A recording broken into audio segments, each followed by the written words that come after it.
for an intro, but I'll just say this is the inaugural first episode of Earbuds, a podcast with my bud, Brett.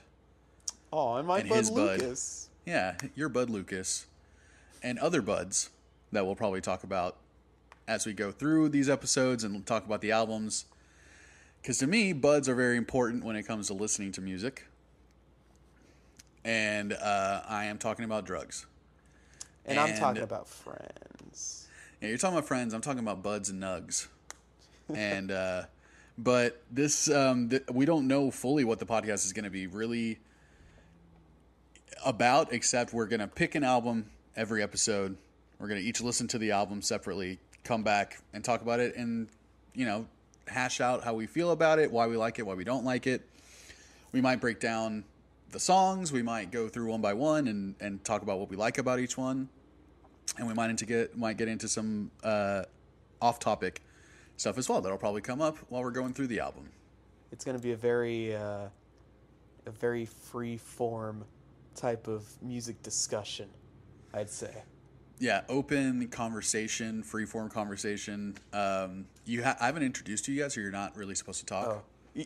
Okay, Ackerman. There you go. Thank you. I am one half of Earbuds. I am Lucas. I am a huge music fan, and especially a huge fan of the band that we're talking about today and the album that we're talking about today. And my co-host, my bud, my earbud, my boogie. Can I talk yet? Or God damn it! Let me say your name. all right. Yeah, sorry about that. That was my bad. Brett. Hi. What's up? You're Brett. I'm Brett. I'm a bud. And I have very recently gotten into this band because of Lucas. The reason we're doing this album is because I wanted to start off the first episode of this podcast with what Lucas would have chosen for his past podcast. Yeah, the podcast had 2 episodes that I never released. To this day. That you spent a lot of time writing and recording a cover song of a Mars Volta, which is crazy that I haven't released that. I feel horrible, and I'm glad you brought it up. I can't listen to that cover, dude. I can't listen to my voice. It's Mars Volta. Who can do it? I doubt they can even do it anymore. I mean, I have seen live videos, and that dude does struggle. His voice is crazy. The falsetto stuff. It's like there's no way you can recreate that live sounding that good. Yeah, honestly, it just doesn't. It's literally just like a studio thing. I don't know, and it's crazy that at the drive-in, their band before the Mars Volta sounded like it did because his singing voice in that band is absolutely different. Yeah, he's almost screaming in it. Yeah, and then first album Mars Volta, he's coming out with the. It's like, how'd you figure that out? How'd that happen?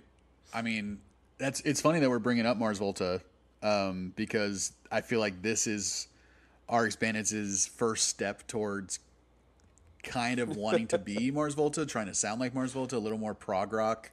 For sure. Experimental psychedelic stuff, but still a little rooted in their ska punk original, where they originally started. But I guess the album that we're talking about, we should talk about that right now. We should mention it is the Resignation by RX Bandits.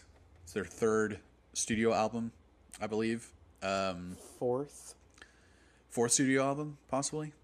Yeah, it might be their 3rd release on Drive-Thru. Yeah, progress. I think it's their 3rd release on Drive-Thru Records. Yeah, they had halfway between Here and There, then Progress, then the Resignation. And it's funny that you brought up my old podcast that I tried starting, because the whole idea of that podcast was let's talk about an album that was big for you in terms of how that this made a big impact in your life, or you needed it at a moment where you were going through something and the album helped you get through it, whatever.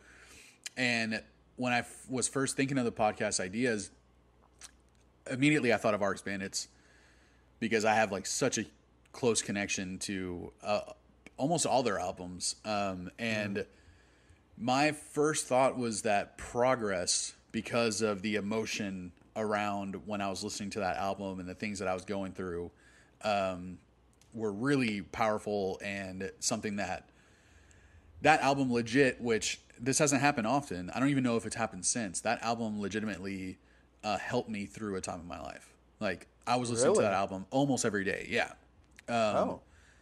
And it's funny thinking about it back now, because that time in my life was like, they found, basically it's nothing life-threatening or serious, but I had to get surgery. And so I got surgery in the beginning of summer after ninth grade, I believe. And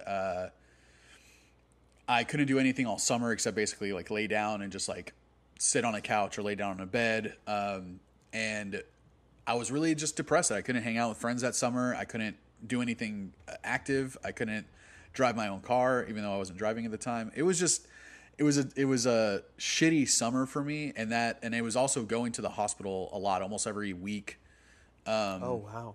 To get checkups after the surgery to make sure that I'm healing right. And also at the time, because my dad was kind of like not a hypochondriac, but whatever it's called, like, it's not Munchausen, but he basically, like, I had like 5 or 6 different like specialist doctors when I was growing up. Wow. And it was all because of my dad. He was like, oh, we need a doctor for your allergies. We need a doctor to monitor your puberty, like an endocrinologist. Really? Yes. What was that like? It's shitty, dude. Every time I went to my endocrinologist, he measured my balls and fucking dick every single time to see how I was developing and if I was delayed, or it was a very weird way to go through puberty, because my dad, when I was like 14, he just started getting concerned for some reason. He's like, oh, you're not getting tall quick enough, or oh, you're not like losing your baby fat quick enough, or for some reason, like, he thought I wasn't developing quickly, so I had some sort of like stunted growth. And he was like, we need to go to the endocrinologist, and we need to make sure that your levels are right, that your testosterone is at the right level, and if not, we need to like put you on treatment and blah blah. And I went on like hormone treatment growing up. Wow. Getting testosterone shots once a month, that my dad would administer, thankfully, because he was a doctor and we could just do it at home. But I feel like you shouldn't do that while you're going through puberty. I have no idea what my dad's issue was. Even to this day, when I bring it up, he's just like, oh, I'm so thankful that you developed fine, or I don't even know. But yeah, like this summer, or that summer, that like I think my friend Davey gave me a copy of Progress. He was like really into RX Bandits. Was it on CD or vinyl? It was on CD. Okay. And that my birthday was a few months before that, and he had given me Newfound Glory's self-titled album for my birthday. Yeah. And then a few months later gave me Progress by RX Bandits. And I don't even know if he knows this, but like those 2 albums changed my life. And Progress became a source of like emotional support for me. So when I was thinking about, I was basically, every time I went to the doctor, which was multiple times a week for like a whole summer, I was just listening to that album like on my CD player. And so that helped me get through a really tough time. So whenever I was thinking about this podcast, I was just like, well, Progress is probably the album that had the most impact on me, or like that I have the deepest emotional connection with. But the Resignation, the album that we're going to talk about now, is my favorite RX Bandits album. You've said before, when you just first started doing your album of the day, you called this the only album that could potentially be a 10 out of 10 in your eyes.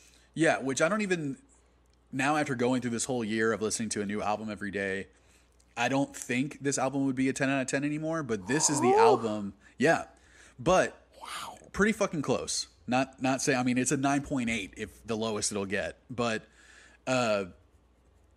it's, yeah, this album is what I basically, what I compare everything else that I listen to. And I can be listening to a hip hop record or a dance record or whatever, and I go, is it, to me, the top of the top? My favorite album of all time, what I consider almost flawless, is The Resignation. So I'm like, everything is being compared to that. It's like whenever you date a girl and y'all break up and you never get over it, and every single girl that you date or whoever you date after that, you just Just kind of constantly compare keep to comparing that. it to this person. Yeah. And like they're the standard. Like to me, the Resignation is the standard of a rock record that also mixes in so much of other types of music that I love that has always been something I wanted to do in music is have a band where you can mix metal and punk and reggae and have horns and have keyboards and Yeah. all this stuff going on at once, and you get to basically play whatever you want, and it all comes really cohesively together. And I think this is like one of the best examples of mixing in a lot of varied genres of music and just completely pulling it off. Like I said, almost flawlessly. Yeah, for sure. You could go on for a very long while, kind of naming genre influences and like musical band influences in this record, you know, Yeah, and like we talked about Mars Volta already. yeah, Mars Volta, like, and they have, they still. I feel like on this record, they had, they were kind of leaning more towards their reggae side than their ska side when it kind of came to that dub stuff. Yep. Not saying that didn't have any like ska on the record at all, but I feel like they, Very little. yeah, very little. I feel Yeah. like they kind of lean more into the reggae side, which is something they kind of, I mean, they did it on Progress and they might have done it on Halfway, but here they really kind of went full into it, I think.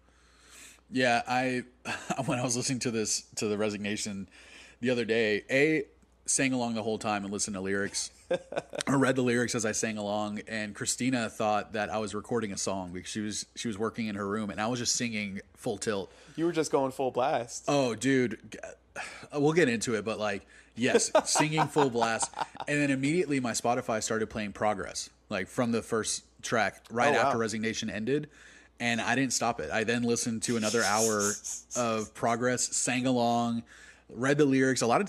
Honestly, there was a lot of times where like I never sat down and read the lyrics while listening to either of those records, so there were a lot of things that I didn't realize he was saying. So like I took a bunch of notes down because I was just like I had no idea that was the lyric, or I would sing in something completely different. It's weird. You listen to these songs for years and years and years, and you're like, I don't know, Literally I have my a pretty favorite good album. idea of what they're Yeah, saying. I know the sounds at least, you know. yeah. I know the phonetic sounds that he's making. So I'm filling in the blanks well in my head. And this album came out in 2003. That's crazy to think about 17 years old at this point. because I mean this album could come out today and it would be just as relevant and just as like musically like unique, I think. Yeah, I don't know anyone else that has written music like this. They're kind of in a lane on their own. You know, who goes from a full blown ska band to like a progressive rock metal ska thing? Like Yeah, what do you no even one call has it? that journey. Yeah, I don't even know. It really bothers me too because like Spotify will give you recommendations based on the artists that you listen to, and anytime you listen to RX Bandits radio, it's ska music, and like they need to. No one knows what you pair RX Bandits with. Like you have to pair it with Mars Volta, with the Police, with probably maybe even Bob Marley with some of the reggae stuff that they mix in, or maybe other more aggressive reggae. But yeah, there's really like they really are in their own class, and the songwriting is really in its own class. Yeah, for sure. And I also read the lyrics on my second listen, kind of along with the songs, and a lot of that stuff, is very, very relevant today. You Yeah, I know, feel like they were. Yeah, I'm sorry. Go ahead. uh, just he. It's a lot of stuff that is very hard to not come off as preachy, I feel, but he does it really well. And just talking about like, think for yourself and like the system, man. It's kind of a lot of punk type lyrics, but Very delivered angsty. in a very not punk vocal way. Yeah, the packaging of the way that they put this album together, it is like a straight up, almost a protest punk record Yeah, lyrically. for sure. And then, yeah, they packaged it together in this weird prog rock, punk, ska like package, and it definitely keeps you, it keeps you so engaged because again, like I especially at the time in 2003, I was 17 or 16 when this album came out, and I had never heard anything like it before. So to me, when I was listening to this, it took me probably a year of listening to it because I was so obvious. Like I said, Progress, the album that came out before this, was life changing for me and very like I had a lot of emotion tied to it, a lot of personal experiences tied to it. Yeah. So when Resignation came out, it was so different right off the bat. Was Sell You Beautiful, like the first track, was so different that I was like, I don't know if I like this, and it took me a while of listening to it over and over and over again to appreciate and love most of the songs. But even some songs I would skip, and Wow. for the first like year that I was listening to it, and then all of a sudden it's kind of one of those things that happened with Sublime. It happens with a lot of other bands for me that I'll skip certain songs because the way that they start, and I just won't give them a chance. I'm like, I don't like it, and I'll skip it. And then after years of skipping that track, I'm like, this is one of the only songs I haven't really heard by this band. Like I've heard everything else 100 times. I'm gonna listen to this now because this is new to me. And I did that same. I did that on Resignation, and that's where. And I'll call out some of the songs while we're going through it. That's where the full appreciation of the album really started, and listening to the album as a whole, I think is necessary. You can take out these songs and jam them on their own, and they all stand alone as solid songs. But this is a full album. I feel like this is something you sit down and you listen to front to back. For sure. Yeah, and I kind of feel the song order was a little interesting, and I kind of had this theory that they put these songs in pairs. Okay. Uh, Is it and because they kind of blend into each other a lot, where like the outro will become the intro of the next song? sometimes, but like the first song, "So You Beautiful," and "Prophetic." Like the first one's about basically like models in Hollywood and stuff, and like plastic Mm-hmm. surgery and that stuff. And "Prophetic," from kind of what I gathered, is kind of not being satisfied with yourself, and Right. even kind of self harming because of it. And I thought it was interesting how these two viewpoints on what some may see as the same thing is like these Hollywood stars not satisfied with their looks and they want to change it, and in Prophetic you're not satisfied with yourself, so Mm-hmm. you know, like try to self-harm to make up for it or something like that. And Yeah, and I the don't know. pressure of society, and also pressure of like that guy has abs. Why don't I have abs? Yeah.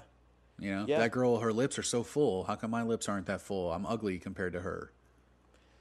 And yeah, just kind of through the album, and this may not hold because I'm so bad at like song meanings and depth and stuff.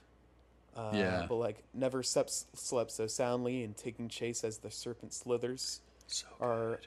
both kind of drug things from what I gathered, that could also be portrayed as like a female relationship, you know. I can't wait to get into this. Yes.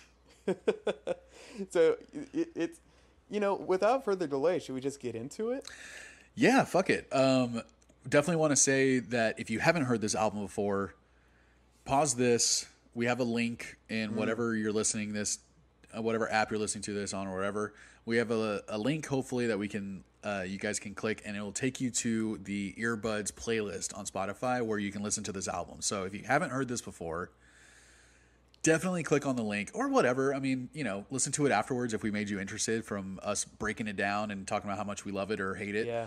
But I would definitely think it's a great experience, or it'd be a better experience to listen to the album and then come back and listen to us talk about it. And maybe you can, you know, comment or send us a message or whatever on things that you agreed with us on or disagreed with us, and why, and what how you guys perceive the album, what you maybe think some of the themes are and stuff like that. But yeah, go click on the link, listen to the album either right now or right after this. Yeah. And yeah, let's get into it because this is my favorite album of all time. and it's a band that I'm always surprised that people know whenever I bring it up because I feel like no one knows who these guys are. Yeah, for sure. I only found out about them because one of their songs is on a Guitar Hero game. You know? Yeah, which one? It was the second one on Mandala, Just Another Parsec. Oh, that's such a good song. That was on like Guitar Hero 5 or something, and the drum part was so crazy. Sick. Like, I didn't really initially enjoy the song so much at first, but the drum part was so crazy, and I was like, I have to know what he's doing, like in the beginning and in the choruses, and like so I listened to it again and again and again, and was like, wait a second, I think these guys actually might be worth looking into. Oh yeah, and that was on the album where they didn't have horns anymore. That was on Mandala. Yeah. Mandala. So, cut to me listening to like their other stuff and like figuring out they were a ska band. Yeah, being like, what the fuck? When that second song off Mandala was my first experience. Man. You know? Is that the song that starts out with a weird yeah. Yeah. Oh Yeah. Yeah, I don't know what the fuck the drums are doing on that song. I still don't know. I should know his name. Again, this is my favorite band and I don't even know the drummer's name. Like I don't look into shit like that. I know Matt Embry. He's an amazing drummer. Incredible. Amazing drummer. Always delivers every single song. And he plays it the same way every time. I've seen these guys live, I think 3 times, and he doesn't fuck around. It's not like he's jamming and just knows how the song goes. Like he has that part written, you know? Mm-hmm. Yeah. He has a great side project too, which unfortunately I've never been able to find the album that I listened to in college. It was so good though. It's like just him, and it's all electronic music called Technology. And I found him on Bandcamp, and he has a couple of songs on Bandcamp, but it is not the album that I used to listen to in college. And it was one of the best, like, electronic albums I'd heard at the time. Obviously, this is like 10 years ago. But, yeah. So you have been kind of dipping into RX Bandits. Like, again, like you heard them in Guitar Hero, Guitar Hero, right? When it came out. Yeah. That's the first time I'd heard of them. That's so huge for them to be on a video game like that. And I honestly can't believe that they were on that. Like someone that was curating music for that game heard RX Bandits and were just like, okay, the guitar work, incredible.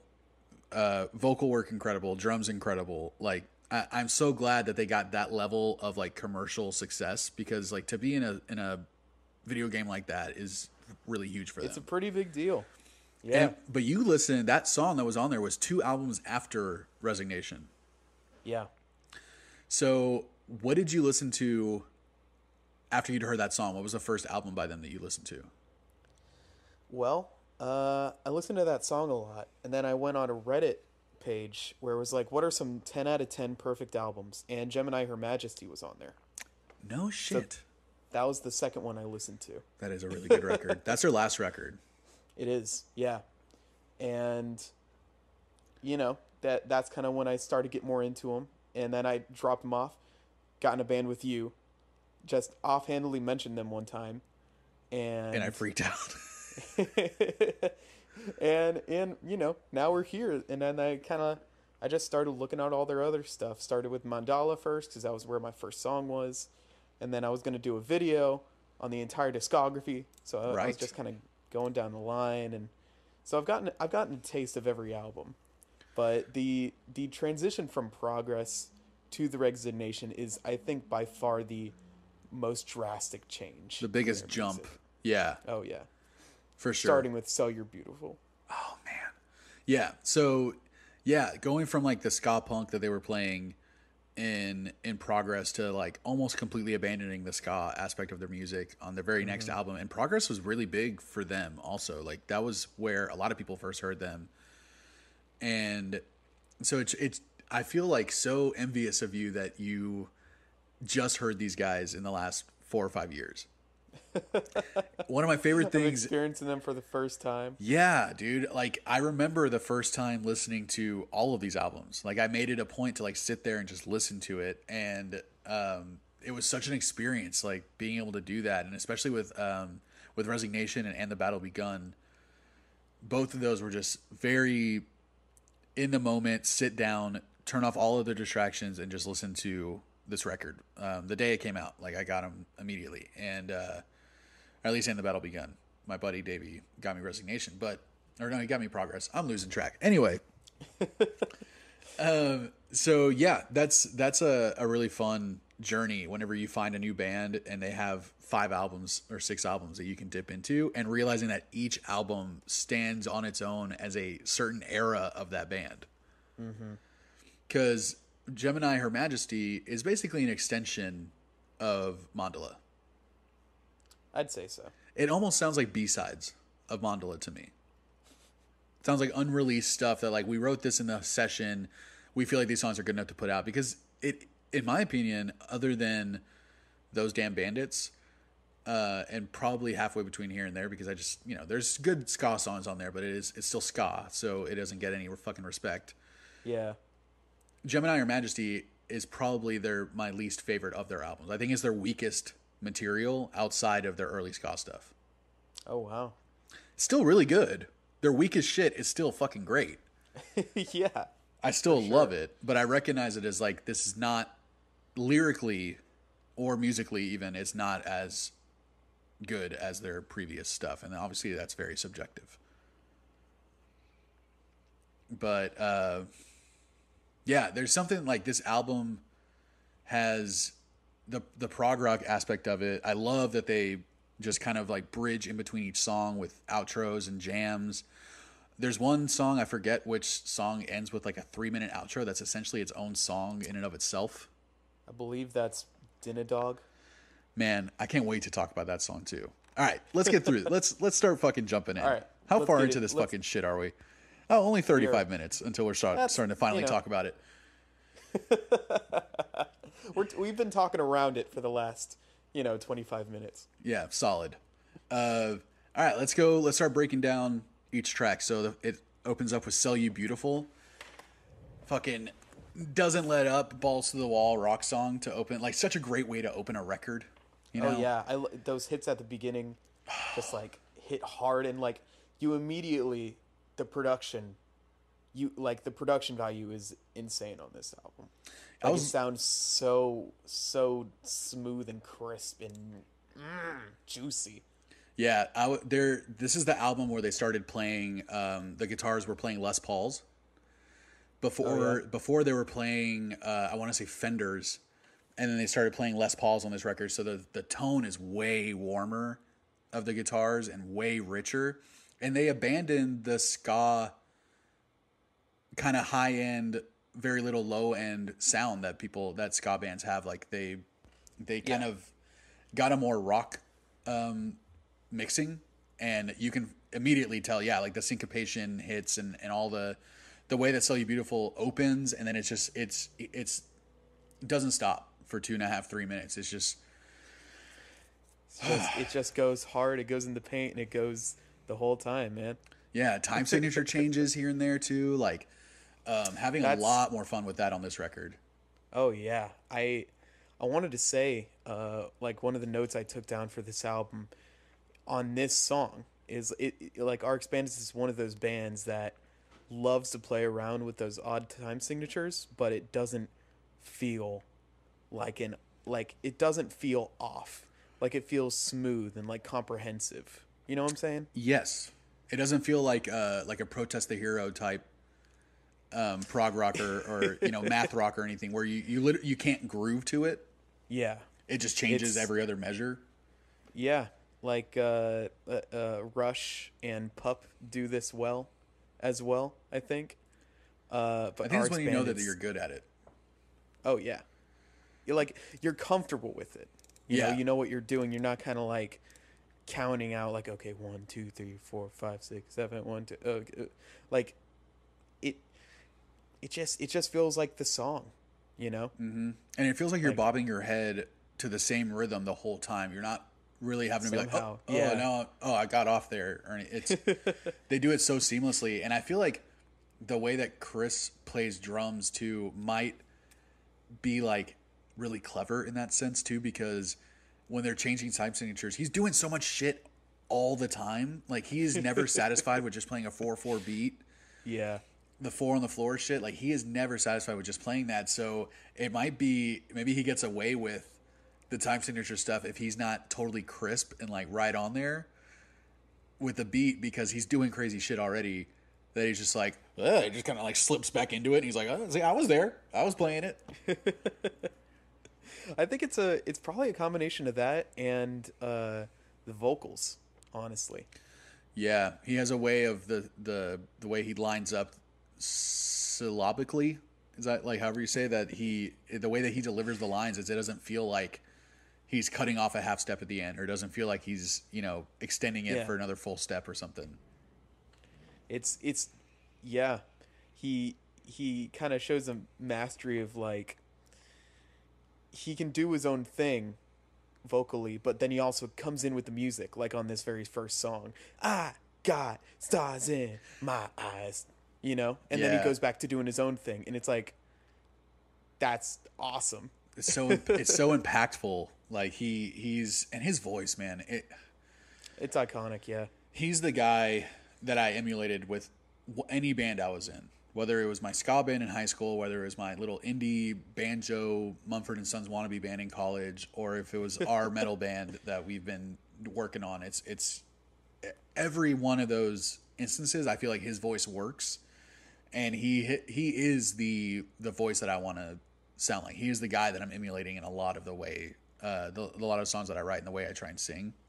It's incredible. You can't say you don't get wet when he's like doing his little like when he does that little like come on. Yeah, dude. Yes, like he doing that shit live. Like I definitely like get sopping, so anyway, back to yeah, dude. His voice incredible, sultry, powerful, emotional. And some of these lyrics are so personal. So like, yeah, Sell You Beautiful is pretty obviously about like commercialism, right? Like celebrity worship. Yeah. Talking about like who you see wearing a mink coat, who you see in the magazines, who you see on TV, the beautification of the world where no one's satisfied with the way that they look. It's never good enough. Yeah. Plastic surgery, body dysmorphia. It's about all that stuff, and him flipping it on his ear a little bit and being like, why can't we just be happy with ourselves? Like all that these celebrities are doing, all that these companies are doing, all that these advertisers are doing is trying to sell you beautiful, is what he's trying to get across. They're trying to tell you like, buy this product and you will look like this supermodel. Yeah. Like go watch Jason Statham in this movie and like all of a sudden you'll have fucking cum gutter abs. It's kind of the basis of our society. It's 100%. I saw an article the other day that said that the human race has been designed to only essentially be consumers. Like that's what our culture has been designed around, and our society has been built around just being consumers, just providing to the bottom line and spending money. So he's calling it out here in 2003 before, I'm sure over history of time, a lot of people were talking about this, but in 2003, it was like post 9/11 a couple of years. So like people were starting to kind of bounce back. I mean, one of the things that George Bush said after 9/11 happened was don't stop shopping. Really?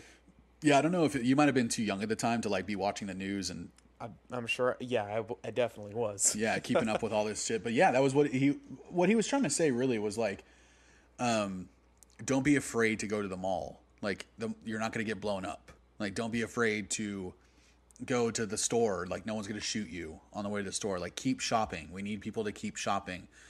Yeah. So, and then 2 years later, it was kind of the bounce back of like the initial shock of 9/11 and everyone feeling like just scared all the time. And the blatant xenophobia and racism that people were expressing at the time. And I feel like before 9/11 and before this album came out, there wasn't a lot. There was obviously celebrity worship ever since Hollywood existed and ever since way before that too, but like it went so overboard after 9/11 because people wanted to forget about being scared and being and you know 2,000 people dying in a matter of hours, you know, and being attacked and feeling like we've never been attacked in this country ever since the 40s, you know, like 60 years later, holy shit, like we got attacked again. And so I feel like TMZ came out around that time. All these like big celebrity tabloids like blew up around that time, and everyone wanted. That's when social media started kind of getting bigger. MySpace was like big at that time. Living online, representing your life in a certain way online, which I saw it even at 16 when I was on MySpace with my friends who were posting pictures of themselves, and I'm like, bitch, that's not what you fucking look like. Like that was happening a lot. So I feel like he felt the need. They somehow felt the need to put this as the opener on the album, and I think it was because they wanted to call that out. I think it's a fantastic opener musically, but I would like to kind of hear their reasoning for it to be the first song on the album, like, you know, for its message. It might just be because it hits so fucking hard. Maybe sometimes it just happens like that. Yeah. I mean, that's the reason why Warhead ended up as the first album on the Mortalis record. It's because it's one of the songs that just starts out. It almost immediately starts out. Yeah. The vocals start immediately. And that was kind of what was going on with this. I felt like this and Decrescendo, the last song, were just like perfect bookends to this. Dude, I'm so excited to get to Decrescendo. This whole album was so good live. I saw them tour with Real Big Fish to tour this album. And it was so fucking good. So yeah, Sell You Beautiful. It's about, you know, the pressure on people, especially like women, to like conform to like beauty standards. You know, corporations and like society pressuring people to like cover up things that aren't conventionally beautiful. You know, like, hey, get that fucking birthmark removed, you grossoid, or get that fucking mole removed. No one's gonna love you with that mole.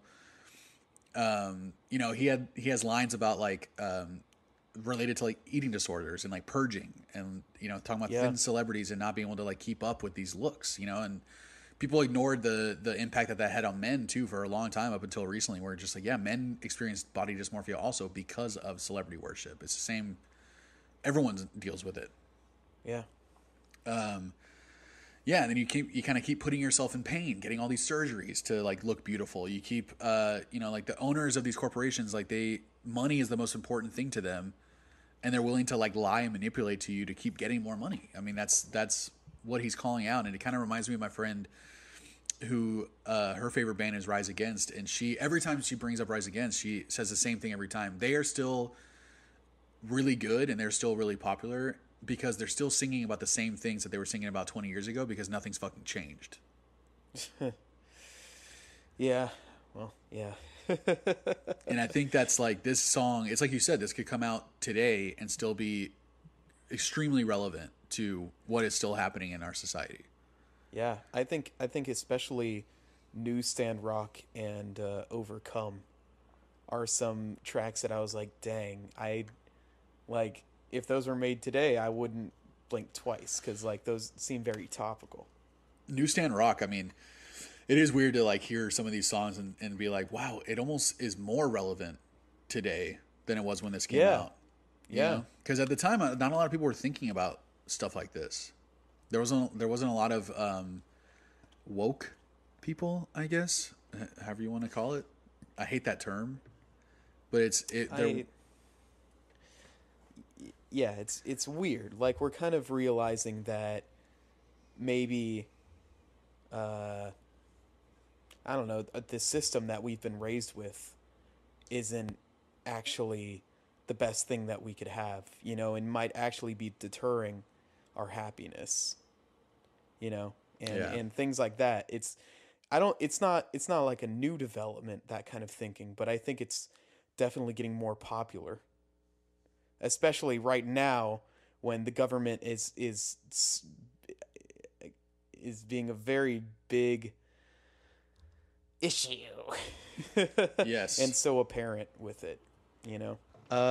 So I guess, geez, we're already at 53 minutes. We haven't even gotten to the second song. I knew this was gonna happen. All right, well, all right, let's move on then. Okay. Sell You Beautiful, great opener. Next song, Prophetic. I love that it opens up with that, like, sounds like it's coming from the radio, like weird horn stuff. And Yeah. Yeah. And one of the very few instances of the horns on this album.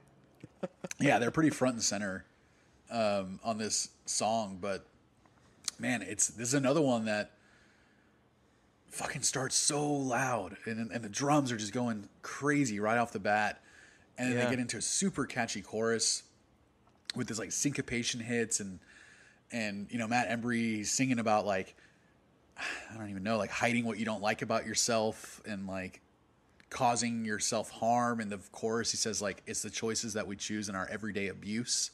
Yeah. That And a lot of people don't realize that they are abusing themselves, and like they're a detriment to themselves. Yeah. And I thought that was it's a pretty smart title, I think, because what I took from it is that that we're kind of being prophetic about harming ourselves because we're being prophetic about it. You know what I'm saying?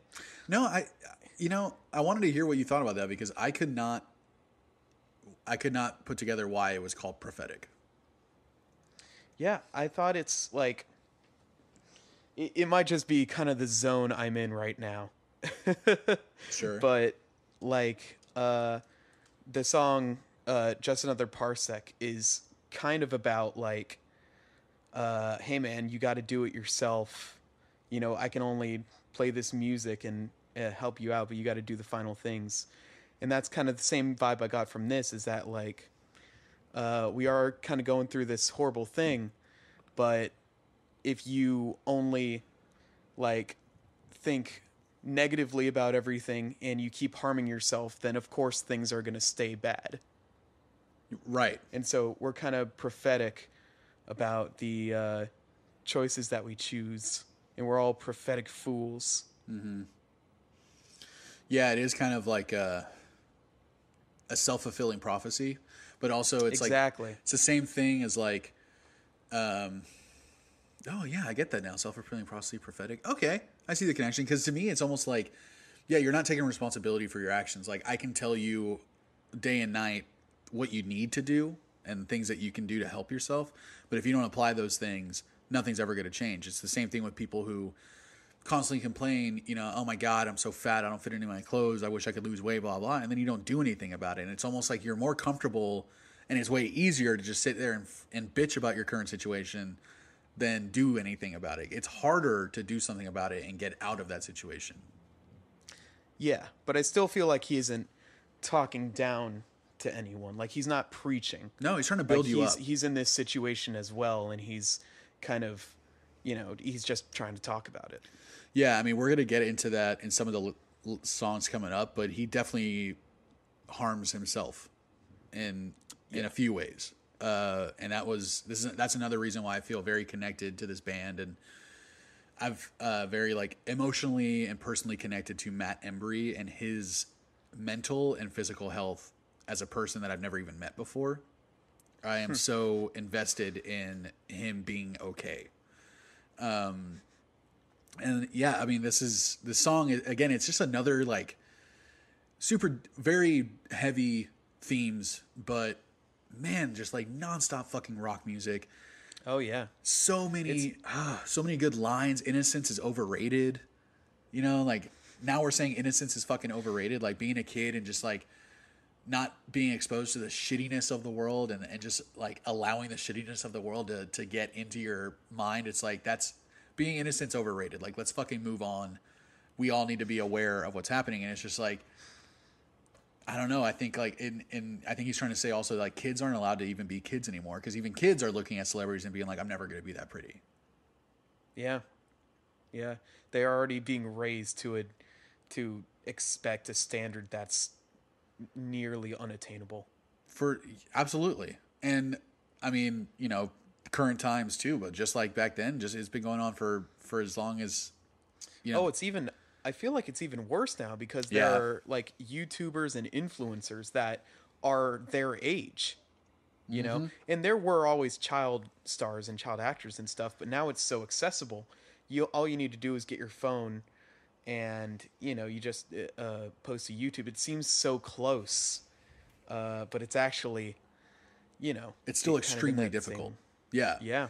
Like I read this morning that the YouTuber kid Ryan, that's like he just opens toys on YouTube. Ryan. Yeah, Ryan. He made $29 million this year. Only that much? Yeah, and he's 9, 10. That might only be from the products he has in stores. Does That he probably have his doesn't own even count products? Yeah, he has his own products. He has his own TV show. He has his own video game. He is What?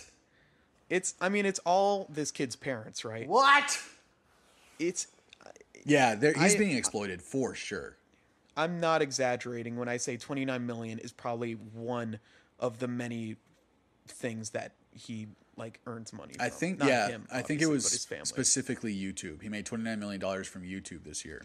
Just from like ad revenue. I had no idea that he had his own product line. Oh yeah, he's got his own, toys, his own action figures. He's got his own Switch video game. It's on the Switch. What do they do? Open toys? It's a racing game. You know? Oh, fuck off. Dude, this kid, his parents are definitely fucking using him. Oh yeah, for sure. You know that kid has no, I mean, and he shouldn't, but you know he has no control over that money. I mean, it's gonna be very interesting with all these kids, with all these family channels, which are very controversial right now, So as they weird. should be, So weird. because these kids are gonna get older, and when that happens, it's gonna like, are they gonna have a falling out with their family over Absolutely. where all the money goes? Like, they're gonna develop this weird complex about themselves. It's gonna not look very good. No, man, the kids that are being raised right now, they're being raised in a society that's like 100% expects instant gratification. They all think that they are celebrities. They all think that they deserve to have an audience. I mean, we're saying that while we're sitting here fucking, hoping that people listen to this podcast, but it's, Yeah. I wasn't doing this at 10. I wasn't doing this at 15 or 16. I was just having fun. Like, And I also don't expect this to skyrocket me off into fame. No. And pay for my Lambos, no, me neither. And that's not the point either for me. Yeah. But I have a niece now that she's 8, I think. And she pretends that she has a YouTube channel. So Well, I think that's fun. I think it's very cute, obviously, because she mimics what she sees on YouTube. So she pulls out her phone. She goes, "What up, YouTube? It's your girl." Says her name, and then she's like, "I'm here with my uncle Lucas. Lucas, say something." And she'll like point the phone at me, and I can see she's not recording, but she's like, "I'm on YouTube Live right now." Okay. How's I was it about going? to check. Is like, are you sure she's not actually recording and putting it up on YouTube? 100% sure. Like, and Okay. she's 8, so she doesn't have any social media. She's on YouTube, but just watches stuff on YouTube. She's not posting videos on YouTube, because that just gets even fucking weirder. That YouTube is designed to attract children. Yeah, that's where a bulk of their Yeah. revenue comes from. That's why a lot of, obviously inappropriate stuff isn't on there, but even things like, just like slight profanities, cuss words, and Weed stuff. just like, yeah, like it's very heavily monitored for that stuff, because it needs to draw in ad companies and Right. children, which is like kind of the main demographic at the moment. So fucking strange, because the things that I watch on YouTube are like, sometimes I'll just watch a guy in Canada smoke a joint. He posts a video every week of him smoking a joint and talking about it and what it's like and blah blah. And that dude has 250,000 followers. But another weed YouTuber guy that I follow, he's got his account deleted 2-3 times now. And if they force him to start new, he loses all his thousands and thousands of followers, and he has to start new. And it's because of this focus on kids. And I remember going through my advertising classes in college and learning that it was illegal to advertise to children. Really? At one Well, it point, sure isn't like that anymore. no. At one point, it was illegal to advertise to kids. You couldn't directly advertise to them. That's why, like, Camel cigarettes got in a lot of trouble when they came up with Joe Camel, their little cartoon mascot, because they're like, it's a fucking cartoon. You're trying to get kids to You're want to smoke obviously- Camel by the time they're 16. You know, you're trying to indoctrinate these kids to like, oh, I want to smoke a cigarette. Oh, Camel was cool. Joe Camel's cool. You know, so.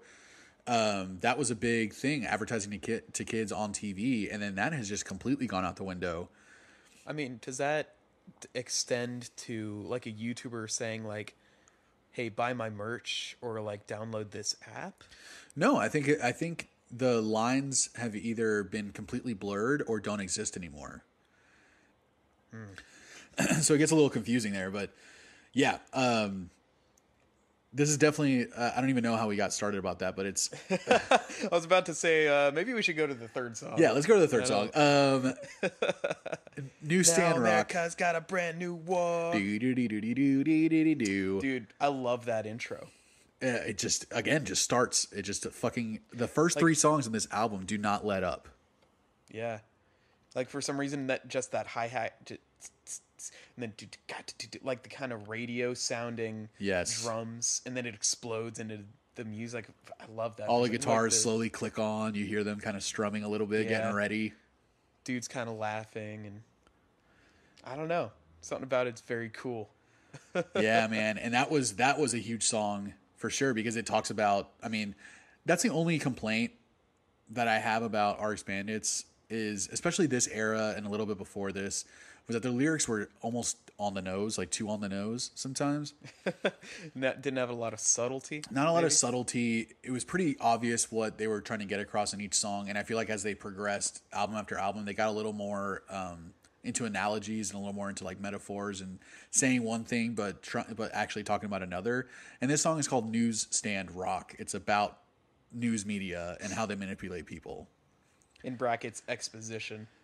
Right. Yeah. And This is the Brackets album, by the way. a lot of brackets, a lot of parentheses, a lot of like second titles or extensions.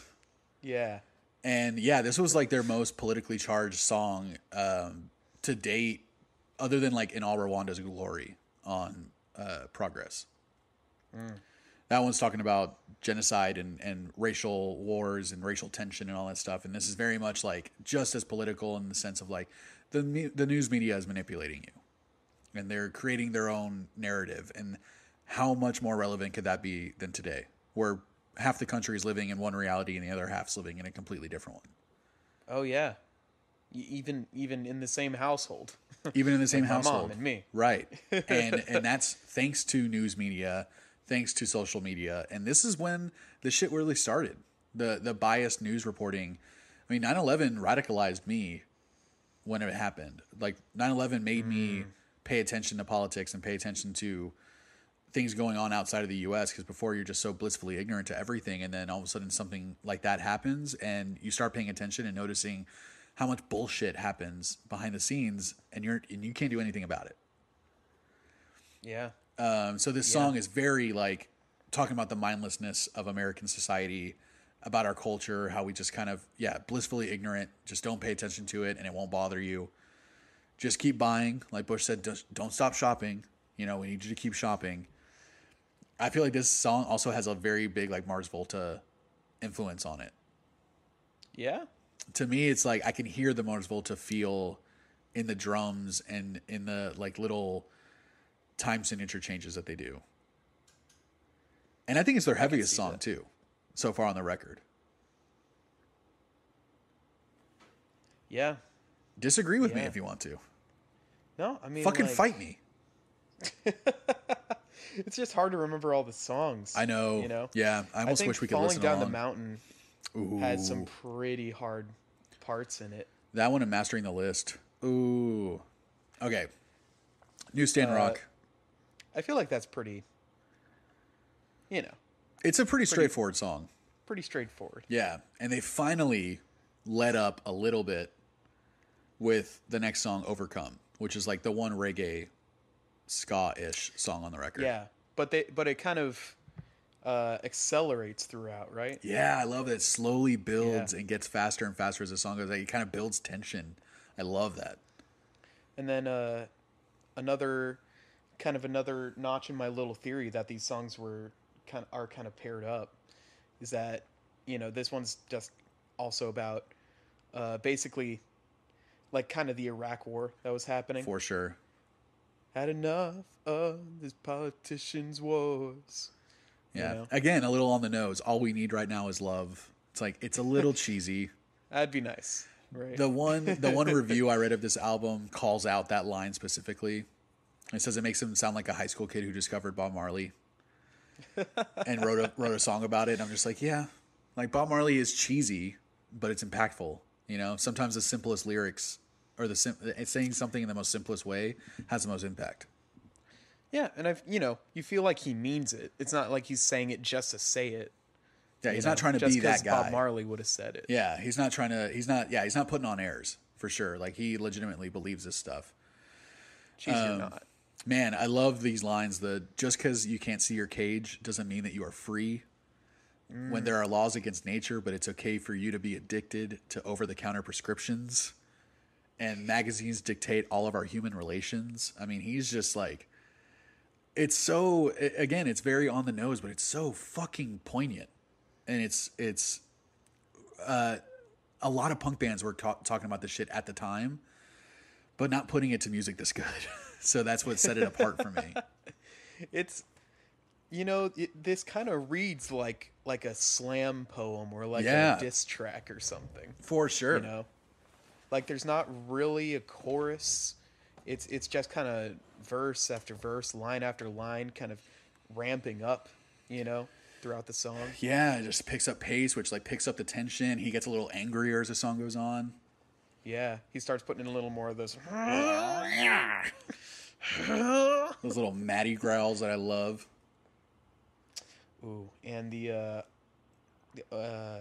transition from this to the next song I thought was kind of brilliant. Oh man, yeah.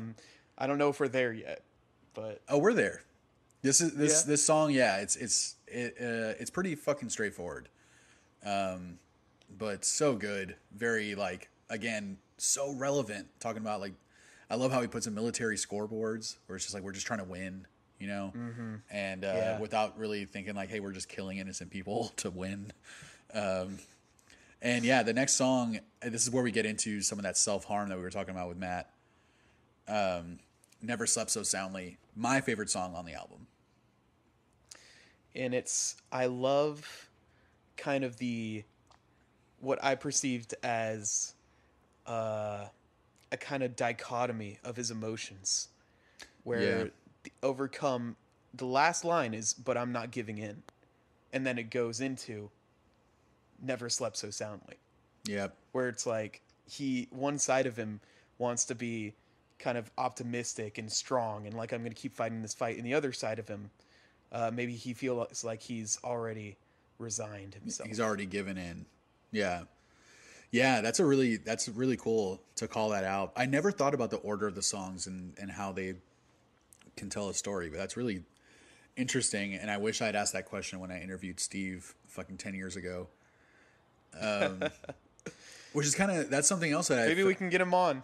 Dude, oh my God, how cool would that be if we can get him on? If we're just I mean, we have an RX Bandits podcast. We made a 3-hour podcast about you guys. Can we get you on? Dude, if we made an RX Bandits podcast, we would definitely get them on. If we just do the RX Bandits series on this podcast, maybe we could pull it off. I honestly, you're putting ideas in my head and I like it. You're incepting some good ideas because I have a connection to these people through a mutual friend. So we could potentially do something like that. But, that's future shit. But yeah, Never Slept So Soundly, to me is pretty obvious, but I might be reading into it, about heroin addiction. Yeah, I mean, the first time I listened to it, my first inclination is always surface level. Like, I'm very bad about that, kind of, because I kind of rebelled against my English classes. You didn't want to interpret? So the first time I thought this and Taking Chase were just about a woman, lovers. yeah. Yeah. Yeah, it's very much like it could be a love story or a story about breaking up with a lover. Yeah, but then you listen to it again and like, okay, this makes more sense if it were about a drug, probably heroin. Yeah, I mean the chorus he's saying like a junkie smile, pilled up smiles, sloppy eyes. Like I think it was pretty obvious that like Matt was starting to struggle with addiction and sobriety. Yeah. Like it's such, to me it always blows my mind and it impresses me how like a musician, when they can put their own personal issues on a song and it's still a good song and it's still really catchy and you listen to it whether you know that it's about his drug addiction or not, and they're so poetic about it and so open about what they're dealing with that it's like I feel like that's like a next level of, you're not only a musician at that point, like you're also an artist.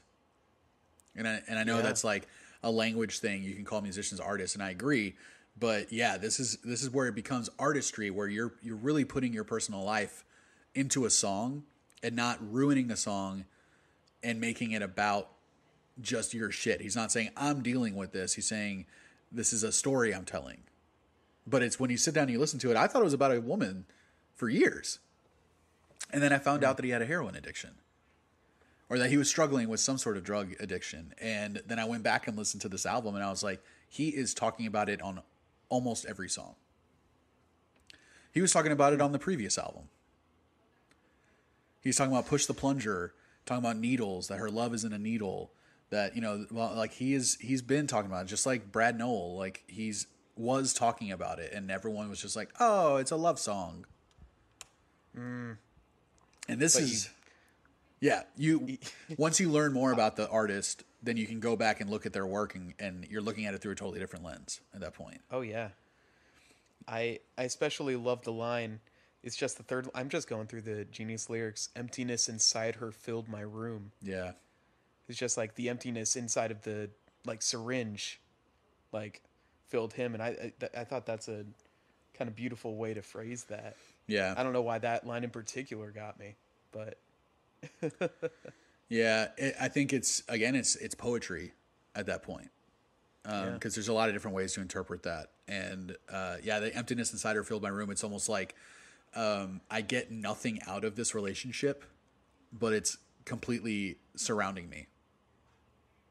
Like this relationship is empty and completely one-sided, and I get nothing out of it. And it's surrounding me right now. Right? It's his whole world. Yeah. And when that plunger is empty, as a drug addict, that's all you can think about. Even as a stoner, when you don't have weed, it's like at my worst, I wasn't okay until I got weed. You can't say that's not an addiction. Yeah. Where if I don't have any, then I'm not happy all of a sudden. Or that movie's not going to be as funny. One of the main priorities. It becomes your priority. That's where your money goes to. Like an alcoholic will buy a fucking bottle of rum before he'll pay for gas in his car. Yeah. So like, and it's the choices that we choose in our everyday abuse. He's talking about that. He's like, I'm making a choice to abuse myself every single day. I'm making a choice to do something I know is not good for me, but I can't stop doing it. Yeah. And you pair that like those deep lyrics with like, changing time signatures constantly. It almost sounds like a Police song on fucking crack. The intro, the kind of like the horns doing something that you don't really know what the melody is or what the beat is, because they're doing like a weird time signature and the horns are coming in weird. The little plucky guitars in the intro before everything kind of like picks up and then all the like, it's beautiful. Like all the maybes in the world don't mean anything now. We're like, yeah, maybe I'll do that tomorrow. Like that doesn't fucking mean anything now. Like you got to do something now. I used to think he was saying all the babies in the world don't mean anything now, and I thought that was so deep when I was like 17, because I thought it was like anti-war, anti-whatever. Now all the babies don't matter. That's my interpretation. Yeah. I don't care how many babies you got, dude. Yeah, all the babies don't matter now. And I thought, I was like, that's so deep. And then I read the lyrics. I was like, it's even deeper than I thought it was. And there's so much guitar work going on that if you're not paying attention, they're both doing different shit pretty much the whole song, and it's one's in each ear. Yeah. And I believe this is the first album where there were two guitarists, right? I think Steve, the rhythm guitarist, I think he was on, or he might be the lead, but he was on Progress. He played on Progress, but this was the first album that he was involved in the writing. Yeah, I saw that. That's where, so you also went to the Wikipedia page. Yes, I also found the additional notes. Oh, you also went to Genius, so that means any of these annotations I'm calling out as like deep thoughts, you've also seen those, and I'm trying to pass them off as these are my original thoughts. Well, you could have a different interpretation of them. No, I just copied and pasted it into my notes. Oh, okay. You got a script on you? I am reading. That's from a exactly script what right I'm now. doing. Yeah. I'm so glad we're both. Yeah, I got the paper right here. Yep, I wrote a whole lot, obviously. But yeah, this song, man, it has that great like sing along, the sing together. Yeah, like, I love that part. yeah, the drums. Still alive. It goes without saying that he's absolutely killing it on every single track. I don't think we really even need to reemphasize that. Yeah, every song. Would you say that the drums are the best part of this album? No. Whoa. Whoa. I mean, people. I think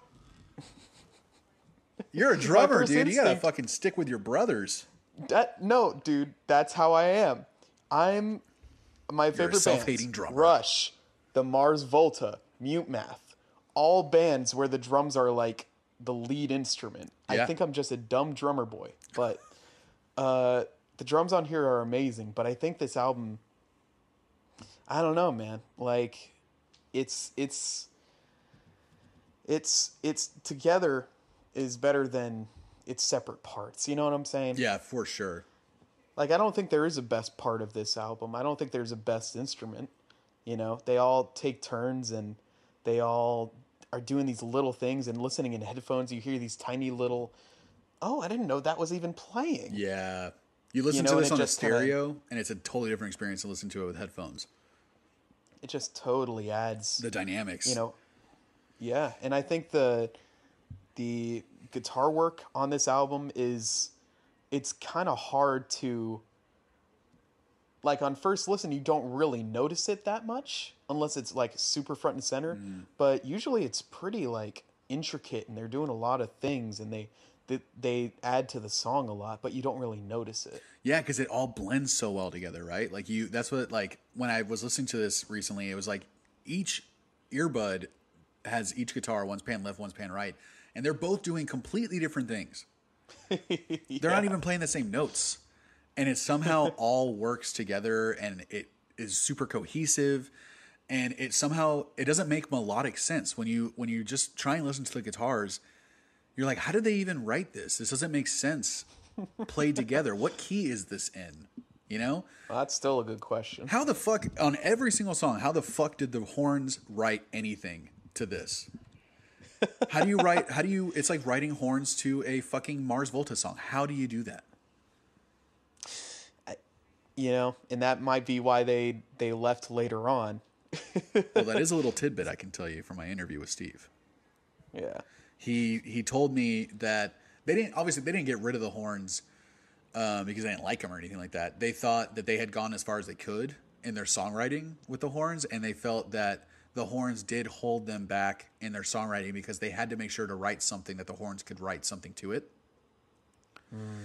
But how the fuck can the horns write something to this? This is already hard enough. That's what I mean. It's just like, dude, the two albums before you got rid of the horns, I still was like, how are they? Like, that's how good these horn players are, is that they're able to write to this like weird avant-garde prog rock music that's also reggae and also punk. Like, I don't like. If I were these guys, I didn't sign up for this. Right? I thought we were just going to be playing some two-tone. I thought we were just going to be doing some Sublime covers. No, the saxophonist went off and did his own thing, and it's like very reggae, like pretty much all of it. So I think he probably was looking for something else to do as well. That band's called Satori. They're kind of hard to find, but their first record is amazing. So yeah, after Never Slept So Soundly, then it's like, I think you're right with these like pairs. Taking Chase of the Serpent Slithers feels like an extension of the song. Yeah, yeah, for sure. And this song kind of helped me figure out that the song before was also about drugs. Yes. Because this one is a little more like, first off, taking chase as the serpent slithers. That's, I don't know, that kind of makes more sense. The drug serpent slithering through his veins, you know? Yeah. Yeah. Yeah, and so slow. It's I feel like it's so easy to do that analogy where a drug addiction is like an addiction to a person. It's the same concept, so like it makes sense to frame a song about drug addiction in the frame of a love story or a heartbreak, a breakup song. Mm-hmm. But it's like, again, writing that while like the groove is amazing, the horns were great on this. I love the guitars during the bridge, the like little delayed guitar work that they were doing during the bridge. The breakdown with the drums and the bass and auxiliary percussion after the bridge, where Matt is just like, so, his vocals are so like, he sounds like he's about to cry. And it's so passionate though, and he's still like really powerful. Like, he really sounds like he's struggling with something, but it's still like really beautiful and aggressive. Yeah. He still makes sure that he's doing the dang song. Yeah, yeah, for sure. It's like he still delivers despite the fact that he is like really laying it out on the table. I wonder what it's like to be in a band like that, where you know that the songs that you're playing are essentially an autobiography of someone in your band that's struggling with a addiction. Just like how do you help write that when you're just like, dude, you're talking about being addicted to heroin, like we should go to rehab. But it's like, no, let's just write an album. Yeah. It's that must be tough. It's got to be so hard, man. I have no idea how do you even bring that up, Yeah, you're seeing someone like killing themselves slowly every day, and it's just like, all right, let's work on the next record, and you're just like, oh, I swear this is the last time I'll tie it, is one of the lines from the album after this one, and it's just like, dude, you're talking about tying one on and fucking doing heroin. Like, can we, like, this is the third album you've been talking about heroin. Like, it's just, it's got to be so hard as a friend and as a band member with someone like that. I can't imagine. Yeah.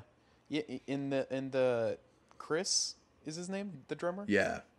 He's been around since the very beginning. Yeah, he has. He tried out to be a trombone player, and he was a terrible trombone player, and then he just hopped on the drums to fuck around, and they were just like, whoa, what? And he's just like, oh, yeah, I play drums too, but I wanted to play horns in a ska band. And they're just like, no, you're the drummer. Fucking playing horns. Get the fuck out of here. Dude, just whatever. Yeah. I'd be so pissed off if I found that out, like, album 3. Like, what? Dude, you mean you're an amazing drummer? We had fucking Mike playing that shit? You could be doing this the whole time? Fucking 4 on the floor bullshit. So I'm glad we figured that out on the first album. This song too, Taking Chase, is the closest to their old shit. I feel like it's the closest to ska reggae of any song on this album. Yeah, I kind of thought that about Paltrow. Really, Paltrow is like so weird for me and different. I don't know. I think it was like something in the verse where I don't know. It's not like beachy, and it's kind of reggae. I don't know how to describe it, but I thought, like, if any song were to, be on the last album, I feel like it would be this one. Yeah, Paltrow was the song that I skipped a bunch. I knew it, dude. You knew it? I was thinking of the songs, and I was like, the beginning, you were probably thrown off by those guitars, man. 100%. Dude. You know me, man. Yeah. It sucks because it's a great song. I mean, they're all great songs. It might be my second favorite on the record. Oh, wow. But it took me a solid year to finally listen to it. And when I did, I had listened to it on repeat for like a few days. Because I finally understood it. It just like clicked, and like, I can't get enough of this song now. Yeah, to me it was like the first bad song that RX Bandits wrote. And then I finally I'm like, all right, I'm just going to sit and listen to it. And I remember the moment I was riding in the car with my family, and I was just like, oh my God, this is blowing my mind. Like, I started tearing up, which happens a lot listening to this record. I can't sing along to this without tearing up. To most songs. Christina found you, like, opened the door, check on you. You're just like, still alive. Dude, my voice cracks and I get like fucking choked up singing some of these songs, which happens with a lot of music for me. But this in particular, his voice just breaks my heart, man. Yeah, it's got that. I think it's got that perfect combination of technique and soul. Yeah, You know, yeah, he does have like that white, blue-eyed soul. he can kind of move between that stuff with ease. Man, he's so incredible. Yeah. His solo stuff is great too. I still need to check it out. It's good. A lot of it's like acoustic, kind of more indie stuff, but it's great. But yeah, the lines in this song, like when she's in my blood, you know, it feels so nice. Pretty fucking, you know, on the nose. Shaking in the morning like I've been kicked all night. Like this dude's just fucking, man, he's just putting it out there, dude. It's so heavy. It's such a heavy topic. All right. Let's go into Republic. Is that what you're thinking? Yes, I think Republic is the next like slice of the album. That is another just aggressive block of music. This and the two songs after it are just like the first three songs on the record. It's just like, all right, let's go back and fucking like rock your fucking faces off again. Yeah, dude. Similar themes too. Love this song. Similar themes, like obviously about like America and imperialism and what the country was like after 9/11. Very similar things. Yeah. As kind of the third and fourth song a little bit. Yeah, for sure. I think this one and this is the last song to me that I know exactly what he's talking about. I think after this song, it does kind of get a little more vague into like how you can interpret. It can go one way or the other. This is the last one on the album that to me, I'm just like, this is spot on. I know exactly what he's talking about. But yeah, well, I'm be very glad to hear it because I'm like basically got a guess. Well, just a silly little guess for each one. To me, it's just like, again, you might have been too young at the time, but it's post 9/11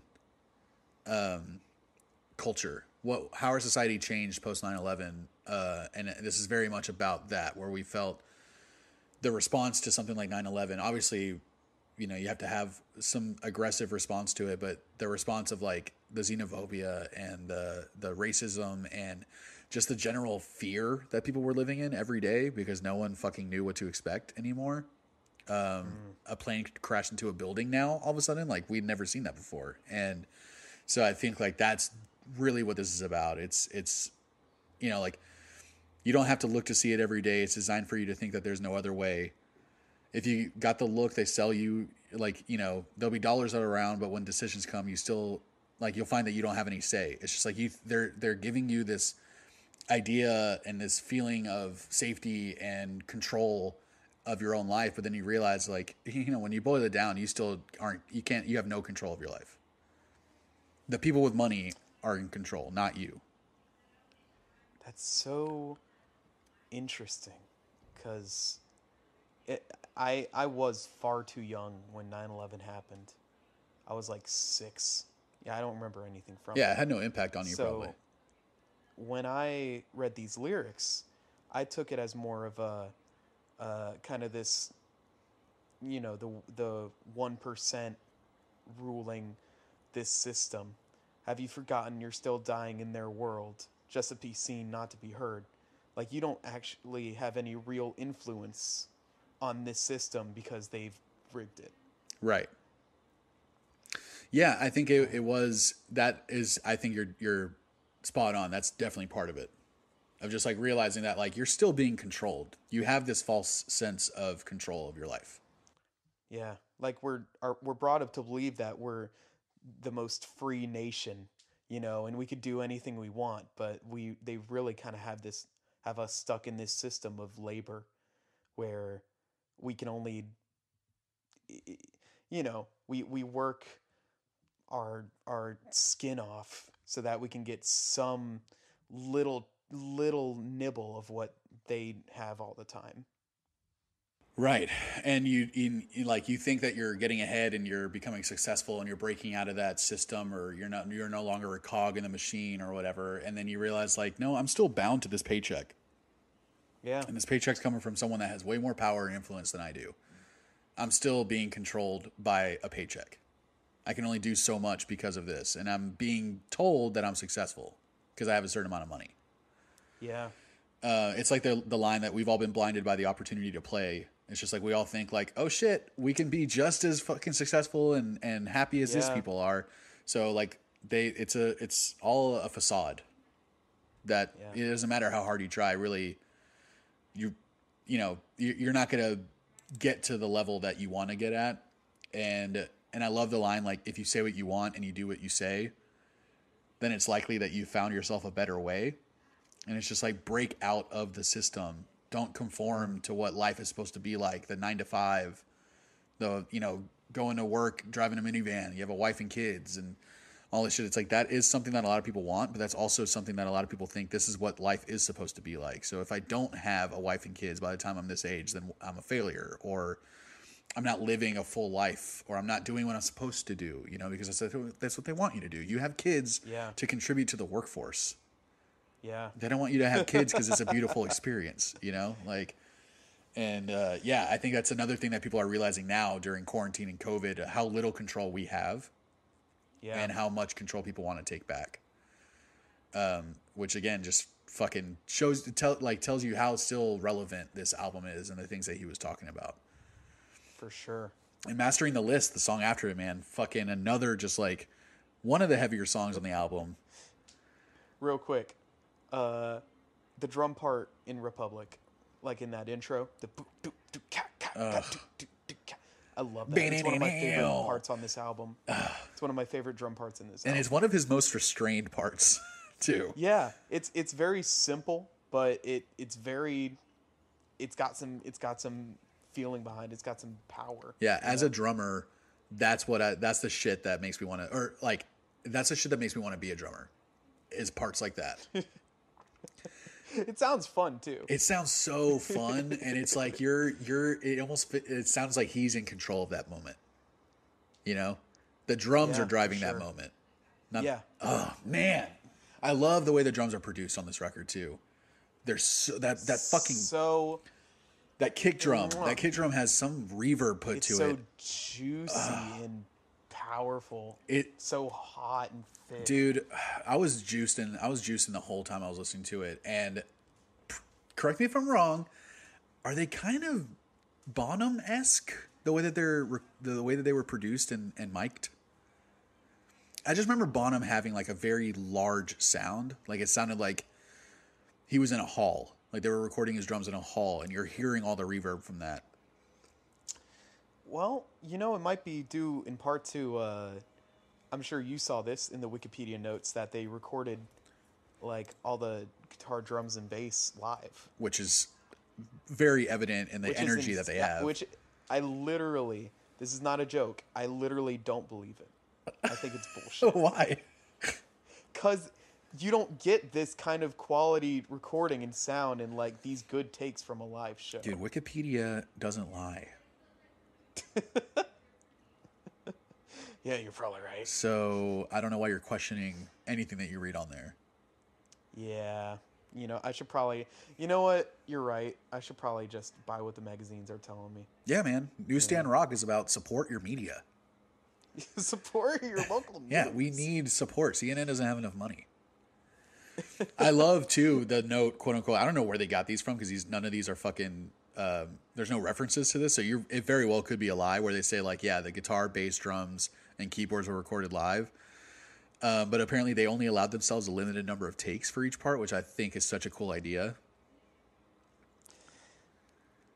And once a take was recorded, it was left as is. There was no like punch-ins. It's such a cool idea too. You got to be pretty confident in yourself if you're gonna do that. You hear my dog in the background. Yeah, dude. It reminds me of Avenged Sevenfold when they came out with City of Evil, and they have a ton of like harmonizing vocals on that. And they said that they only did one take on all those. Sheesh. And they killed it. And I'm just like, that adds so much to it. They could easily be so full of shit, but I want to believe it. So Mastering the List. Oh man. I think it goes with the pairing thing. It's kind of about being in this system. Yep. The fucked up priorities of our culture, consumerism. First comes to school, then comes the job, wife and 2 kids, family car. Yep. You know. Yeah, was it forming a line and waiting to die? Something like that. Yeah. And it's like, falling for the lies that money equals opportunity. Money only equals power, and the people in power are not going to give that power up. So you getting more money is only if, giving you a false sense of power and control. Because guess what? Money is also just an agreed upon concept. That fucking $100 bill in your pocket doesn't mean shit if someone decides it doesn't mean shit. Yeah. It's worthless if someone decides it's worthless. It's a weird concept to think about. Scary as shit, man, that our money's not backed up by any real thing. That money is just a number now. Like, someone can just decide tomorrow dollars aren't valuable anymore. They don't count. And then what? And I feel like this kind of the thesis of this song is in no number will ever replace me. Yeah. It's kind of more focused on what this system is taking away from us. Yeah. And, it's one of the lines here, like, strangle art in every form. Oh, man.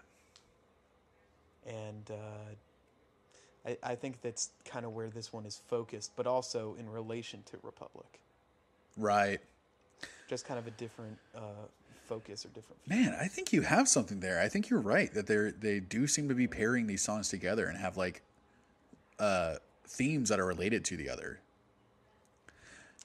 It would be a crazy coincidence if it wasn't on purpose, I think.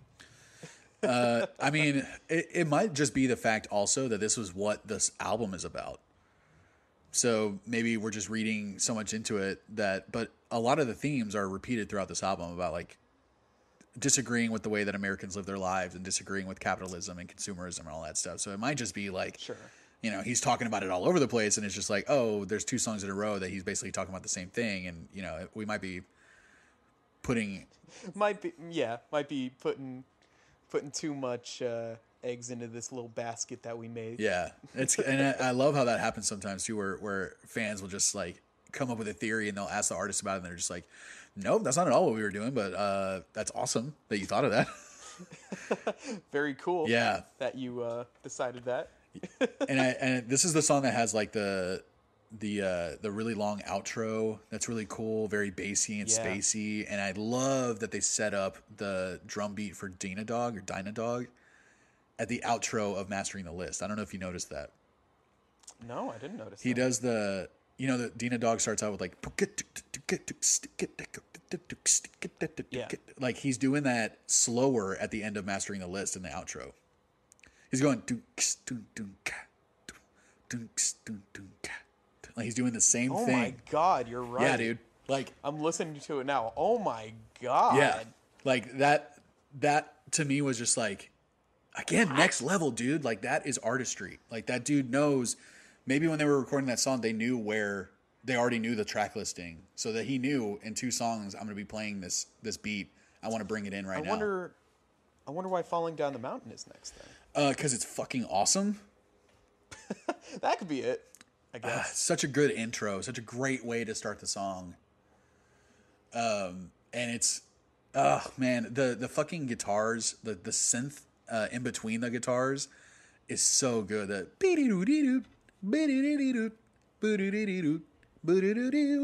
Like in between the like the really heavy strumming of the guitar. I think one thing that RX Bandits have mastered too is the bridge. I mean, they know how to take a song places you don't really see it going. Yeah, and and to me, the bridges on every single one of these songs is my favorite part. You know. Oh, I know. Like Falling Down the Mountain, it puts you in a weird headspace. Like when you're listening to it, it's all over the place. There's very little horns, right? Because again, it's like, how do you write horns to this? I feel like the use of the synth is like the most proggy of their stuff on the album. I actually thought I kind of heard horns with the guitar parts in the verses, but I I could be like putting that in myself. It's hard to hear. Well, there's a synth part that goes along with the guitar that's going like. It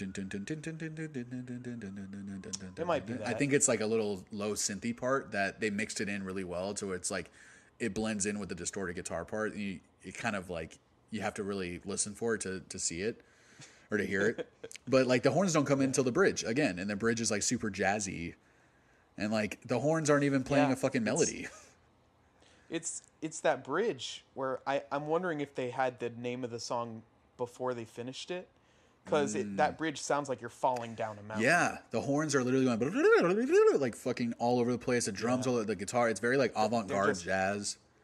Oh yeah, and they're so good. Sure. Like this song is a great example. They're so good at building up tension and getting it really, really loud, and then immediately cutting it off. Like. Where they just build up that whole horns and the drums and the guitars going really crazy and it gets loud and you're just kind of like, okay, this is becoming a bit much. And then they cut it and they just start lightly strumming the guitar. They do the same thing on Paltrow. And they're so fucking good at that, man. Oh, man. And the lines of like, we're barely living through it. We're just surviving. And then he's screaming, I'm so sick of surviving. I'm like, oh my God, I fucking feel that, man. I think that was probably the most relatable, probably the line that stuck with me the most on this entire album is just like him just like so sick of surviving. Yeah. You know? Just like I'm sick of it too, dude. Yeah, man. Like when are we going to be able to thrive? I'm tired of surviving. I want to thrive. Oh. I'm sick of just getting by. Yeah, man. Yeah. And I think it sucks because it is like all of us have been fooled that, you know, once you get to a certain age or a certain level in your career and blah, blah, then all of a sudden you're thriving and you're not surviving. But it's not fucking true.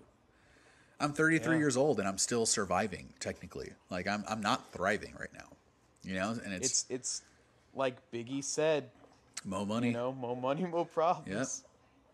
Yeah. I mean, I was listening to Biggie when I was 8 years old. That dude was very impactful in my life too. These guys, I mean, RX Bandits essentially like shaped the way that I thought in my teenage years.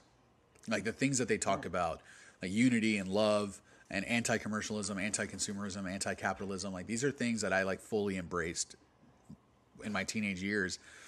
And it's funny that as I like got more into my adult life and I graduated college and I started my career, it's so easy to let go of those things. Oh yeah. So easy. Sure. You get distracted so fucking easily. Honestly, before this pandemic kind of brought everything to light for me, I thought it was a necessary evil.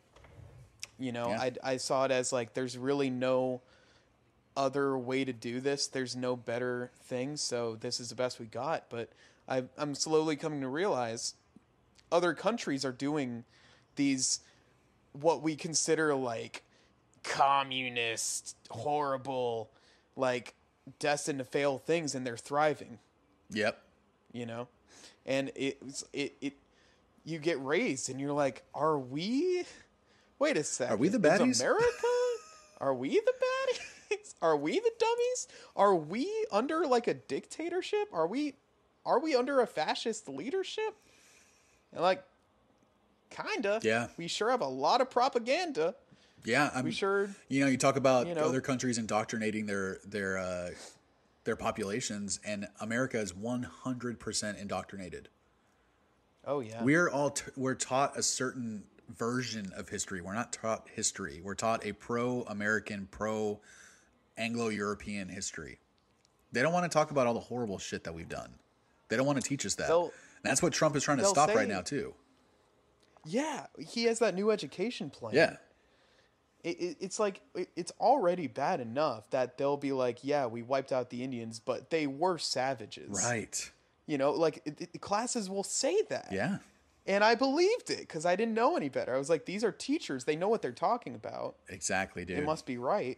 You're putting trust in people who are lying to you. Yeah. You're told your whole life that the government only does things that are right. So if we're going and bombing Afghanistan, that must be the right thing to do. Like there must be a good reason. Yeah, the government wouldn't do it if it wasn't the right thing, you know? And if it didn't benefit us the best. And I You got know? sent to the office in 7th grade because we were learning about Christopher Columbus, and I'm Dominican, so I have a very specific version of the history of Christopher Columbus finding America. Yeah. And I brought it up. They were just like, "Oh, Christopher Columbus, blah blah blah." And I was like, "Well, what about when he landed on the island of Hispaniola?" And my teacher was like, "Oh, well, we're not learning about that. We're just learning about when he landed in America." And I was just like, "Well, what about the Tainos and all the indigenous people that he like raped and killed and enslaved? And what about all the people that he shipped back to Spain to be slaves? And what about like why are we saying And that Christopher they did Columbus is not great?" like No, that. I got sent to the office because she said that is not the history that we teach. She said Oh. that to me, Oh, God. and she said that is She not the couldn't have history. picked any more dystopian phrasing. I mean, I couldn't believe I got in trouble for calling out the fact that she was lying by omission. And this whole thing, Christopher Columbus discovered America, and it's just like that's a fucking lie, and that's a lie that we're told from the moment that we start going to school. Yeah. It's crazy, man, and that's I feel like, yeah, this whole like just yeah him screaming, "I'm so sick of surviving." It's dude, that's all we can do, and so like he's so fucking angry when he's saying it, but it's also he sounds helpless, you know. Yeah. I mean, he, he can only sing about it, you know. Yeah. Yeah, I know. It's crazy, like, and it really is so easy to let go of those ideals. Like, I was so radicalized after 9/11. I was so, fuck the man, don't trust the fucking government, not my president, fucking, bad religion is bae. And our Bandits, like, fucking Matt Embry's a fucking philosopher, bro. And, like, just, I fully, like, they shaped Anti-Flag, like all these bands like shaped the way I thought. And then all of a sudden I find myself at 28 years old buying a Dodge Challenger just because I can afford it and living paycheck to paycheck so I can pay for this fucking car that I didn't need. And if I'm gonna get a TV, I might as well get a 50-inch. I don't want a fucking 32-inch. I'm gonna look like a fucking idiot. Like all these things, and I had to call myself out on that maybe a year ago. And especially when COVID started, but a little bit before COVID started, I was just like, dude, I have completely lost who I was. Well, it's hard to live in this system, And not give in. and go against what they want, because it's only going to make things harder. It's only going to cause friction. 100%. And it like you can't, no matter who you are, even if you're the most anarchist person, like you can't do that your entire life. Like you just can't live in this system, in this society that just brings you down forever. Yeah. Like You gotta it's you gotta fall in line. Or it's gonna be way harder for you. Starting your own business is way harder than going to work for an already established company. But you get a lot more out of it if you start your own thing. yeah, but even that, don't try to start your business in making a new phone, Right. or making a grocery store. We have all these monopolies that you can't compete. Right. They won't let you. Yeah, you can't even enter the marketplace. Like you can't even get in Yeah. the game. They don't want you there. They don't want competition. Yeah, laissez-faire is another fucking bullshit. Whatever. We can move on from that, but Wait, are we going on to Dina Dog. That's that in Paltrow. I have no idea what those words are. Thank you. I literally wrote down right here. I looked them both up, and it like there's nothing. Yeah, I said like I wrote down. It took me a while to get into this one because it did, and I have no idea what he's talking about. Yeah, it's falling down. Yeah, mastering the list, falling down the mountain, and Dinadog are kind of. It might just be where I lost brain power or something, but like for the life of me, I can't put them in a solid concept. Yeah, even though I don't know what the hell he's talking about, I still love the lyrics. His little rap part, even though that's kind of lame, that he's kind of rapping, but man, he's so good. It's fun. We're having fun. He's so good. Like, what is it? The beady black eyes, lip licks enshrouded, heartbeats constricted, foam filled with plastic, kiss kiss luxury, heads getting clouded, See the sparkle of the heretics scream, the green gleam and the Yep. four-legged fiend. A flick of fountains and the king's been hailed. Don't worry, baby, because we're off for sale. Like, Yeah. ooh! Fucking woo! Get 'em. So fucking good, Roast man. 'em. Yeah, and I'm listening to that and I'm just like, God damn, that's fucking getting me hyped and like fucking giving me goosebumps and I have no idea what he's talking about. You could just feel that he feels it, man, and that's all that matters. Yeah, his lyrics get way more out there on the next few albums, but this is the one that it's just like, this song and Paltrow are both just kind of like, I don't know what you're fucking talking about, but I love it. I feel like I got a better grasp on Paltrow, at least. Dina Dog, I think, is definitely like, Dina Dog and Paltrow are the two that stand out a lot to me on this album as being like, they don't fit. Yeah. Yeah, Dina Dog is it's odd. It's got that kind of weird reggae Yeah. thing. The horns are and so comes good. in with the rocking. It's so familiar. Yeah. The horns, like, to me, make this song. They're so jazzy and, like, kind of, like, swing a little bit. Dude. Like, I wish so bad we had like horns in Mortales. dude, you don't know how many times I I wish brought we up. ever found a way to make that work. I'm sure you were around when I was bringing this up, but getting a baritone sax, I brought that up so many fucking times. I remember you talked about a synth player. Well, synth would be fun least. too, but baritone sax was something I was pushing for a while. Like, can you imagine a baritone sax just playing the same guitar part on Doing Time? Man, He's so fucking dope. I mean, the possibilities are exciting and endless, you know. yeah, But we should probably talk about like the album. they add so much more. Yeah. Do you know what they guess. say during that group vocal part? That like it sounds like a crowd is singing with them on Dina Dog. on It like gets quiet and they're like, "Let's stop for ride. Da-da-da-da, if you dance around, we all like to dance around you." Genius says, "Don't stop now, feel it." I think. Oh yeah, If that I'm sounds looking about at right. The right part.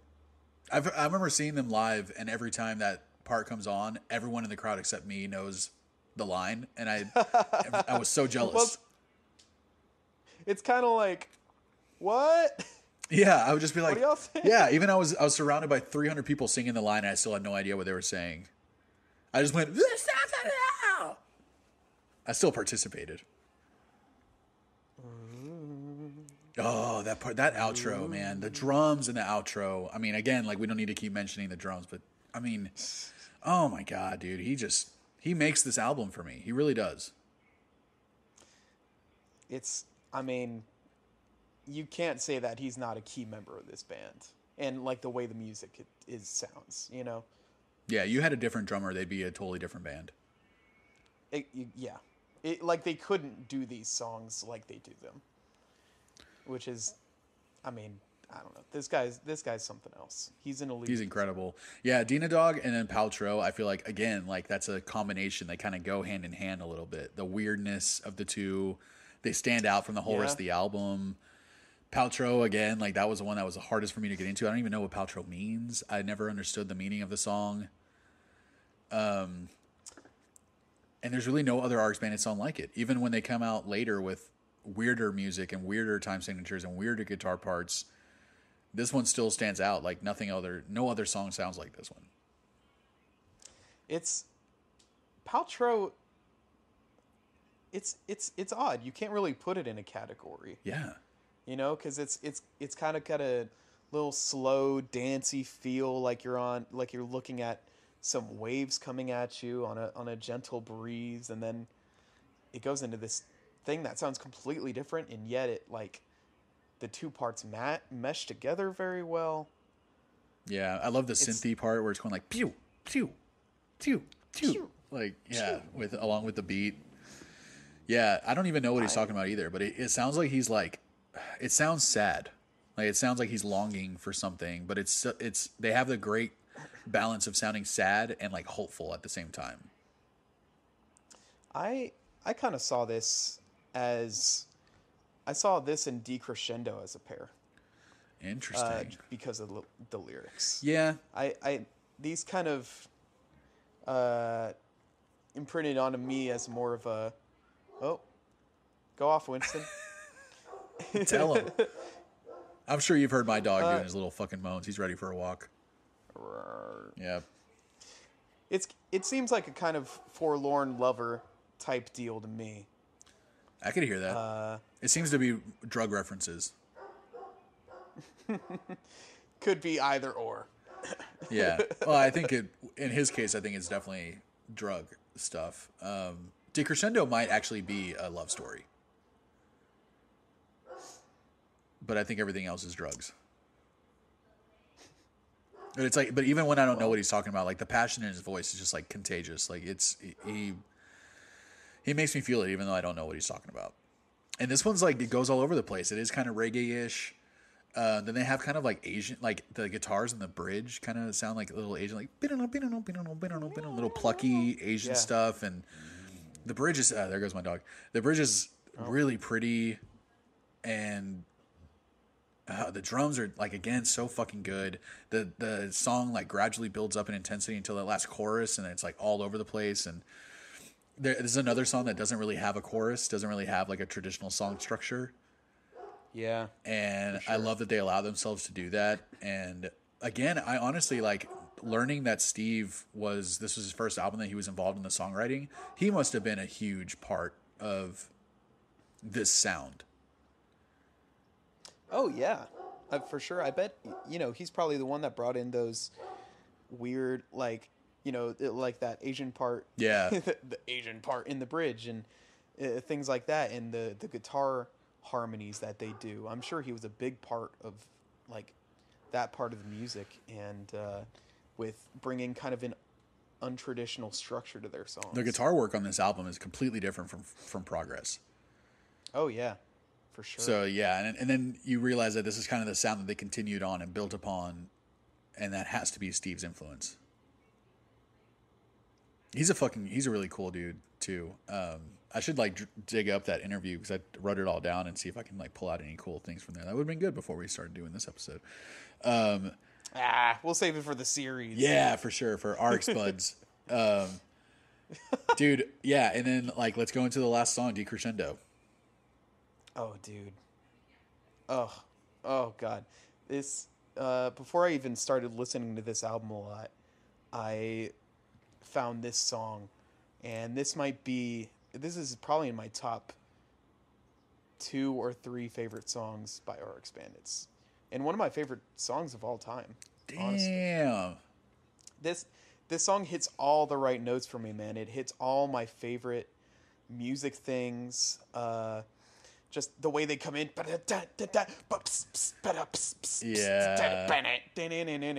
Just that, and the decrescendo they do is weird. It's weird that works. Yeah. And then the guitar goes off, and my favorite part, the very end of the song where they're all kind of, it seems like they're all bashing on some drums. Yeah, it sounds like there's like 5 toms. Yeah. Love, and they do that shit live too. Where the horn players on that part each pull out a floor tom and fucking drum along to that last part. It hits so fucking hard. Like. Yeah. Yeah. And then they bring in that riff just one more time at the very end. It's just done. Like it's dude. It's so satisfying. It's such a great end to the album. If they ended it with Paltrow, the album wouldn't be as good, in my opinion. Like ending it with Decrescendo. For sure. Yeah. Like I don't know if there's a better outro than this song. 'Cause it's also, you can also see did you get what you wanted? You can also see that as being the listener of the album. Right. Did you get what you wanted from these lyrics? And that could be a way to see it. And I don't know. It's just a perfect way to end the album. So well done. God, that chorus is so... Oh, and when they go into like the last chorus and it's just the vocals. Yes. Like I love that. Like I love that as well. And I felt like that might have been a little bit of a Mars Volta deal. He is kind of singing on like a falsetto almost. Did you get what you wanted? It just reminds me of a very specific part. I'm sure it's a Reach, but did you get what you want?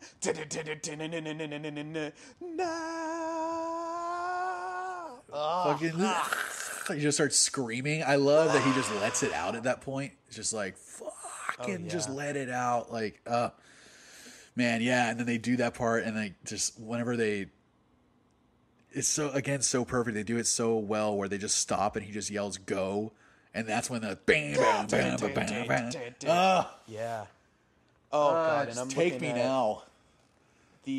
I think the pre-chorus is an amazing way to transition from the verse to the chorus. It kind of it gets these new notes, and then it goes into this like triumphant, but again one of the most like straightforward beats too by Chris, just like fucking doing what he has to do. It's just a yeah. But I mean, the second half of it is a little more crazy. Oh yeah, I feel like the pre-chorus and the pre-verse, like both ends of the chorus is just like so fucking perfectly done. Takes you on the ride of the whole song, you know, and just so aggressive, almost like a Slipknot-esque ending to that song, with all that auxiliary percussion and just power chords and like him screaming. Oh man, gives me fucking goosebumps, dude. It gave me goosebumps the first time I listened to it. Yeah. Dude, Bo. And that rarely happens. Yeah. Rarely am I so affected by music in a way like that. I mean, it's then that's to me that's when you know that the album, it might not have the same impact on other people, but like if it has that impact on you, it's like that's something special. Yeah. Yeah. I mean, I don't know what to say, man. I don't know what to say anymore. That's the album, baby. We've pretty much said everything. We're on 2 hours now. Yeah, that's which is longer than I thought we'd be going. Probably about what you thought we'd be doing. I thought we were going to do about an hour. Because I slept like 5 hours last night, and I've been shitting myself all day. It wasn't. Good job on holding that in, by the way. Yeah, dude. It's really funny because now knowing that we're kind of wrapping this up is when it's hitting me again, and now I'm starting to hurt. Okay. So I had that like stage adrenaline. Let's give this dang thing a rating. Oh, I'll let you go first. Okay. This is I'd say this is an 8.5 out of 10 for me, which might seem crazy to you. I'm a little upset. Yeah. I would say Mandala probably gets in the 9s. And you like Mandala better than this one? I do. Wow. I don't know, man. Well, it's the first one you heard. Yeah, it's the first one I've heard, and it's just got such interesting songs in it, but, we'll talk about that later. Yeah. So you get an 8.5 out of 10, huh? 8.5. Which is, I mean, you could probably convince me to take it to a 9, if I'm being honest. Take it to a 9. Like, the more I listen to it again today, and it's like the 4th time I've listened to it since we decided on this podcast. And each time I listen to it, I like it more and more. So it has the potential to, go up and score the more I listen to it, honestly. Well, that's another good sign of like how good the record really is. I mean, yeah, I think 8.5 out of 10, especially like considering where you came from, how you like entered into the RX Bandits verse, I think it makes sense that you would give it that score. And it's not like 8.5 that's not anything to sneeze at. You know it's what I'm saying? Not to sneeze at. Yeah, I wouldn't sneeze at it. I wouldn't kick it out of bed for eating crackers. You know what I mean? It's not like, game reviews where it's like if it doesn't get a 95, then it's a trash game or something, Right. Yeah. Yeah, this album is not the cyberpunk of albums. That's a whole mess in of itself. So topical. Nice. When someone listens to this in a year, they're gonna know exactly what I'm talking about. All right, 8.5. Again, I had to stop listening to Artist Bandits for a little while because I was getting to the point where I'm just like, I don't want to be tired of my favorite band. They were like kind of like the same concept of like you have the same 6 CDs in your car. Like they were, anytime I couldn't think of what to listen to while I was driving around, I just throw on an RX Bandits record. Yeah. So it was getting to the point where it was getting a little stale and I was starting to get kind of tired of it. So I stepped away a couple years ago. So this is the first time I listened to this album again in probably a few years. And it was great coming back. It was like fucking like it was an experience all over again. And again, with the history that I have behind this record and how much has been a part of my life, I have to give it a 9.8.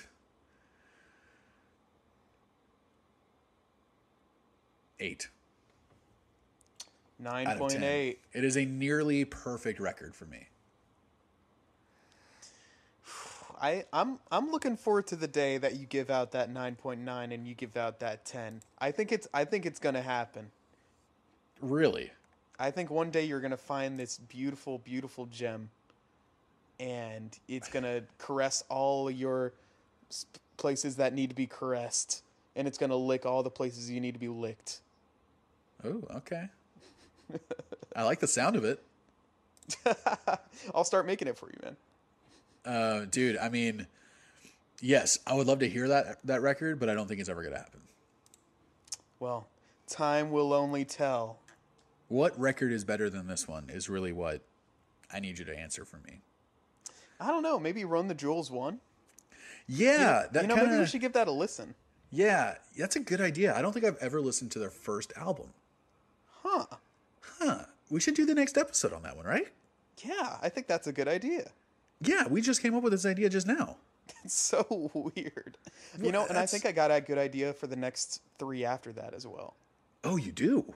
Yeah, but you know what? We'll get into that later. Okay, because this was all on the spot. We haven't talked about anything.